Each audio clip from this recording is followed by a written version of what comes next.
नमस्कार मंडळी. तर बघू शकता आपण गॅस लीक चेकिंग करायला आलेलो. तर बघू शकता फ्लेअर नट कसा फाटलेला आहे. हा फ्लेअर नट फाटला आहे म्हणून लीक झालेला आहे. आणि दुसरी गोष्ट याच्या इंडोर कॉईलमध्ये पण लीक आहे. हा फ्लेअर नट आता आपण रिप्लेस करणार आहोत. बघा तुम्ही कसा क्रॅक गेलेला आहे हा फ्लेअर नटला.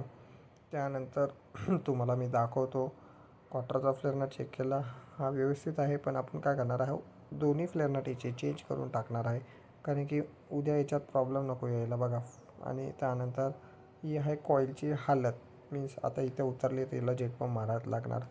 तर हिला आपण कॉईल सर्व्हिस करणार आहोत. त्या अगोदर तुम्हाला बघा दाखवतो. इंडोर कॉईलमध्ये लीक आहे. बघा इथे लीक आहे, इथे लीक आहे. मीन्स इथे एक हा लीक आहे.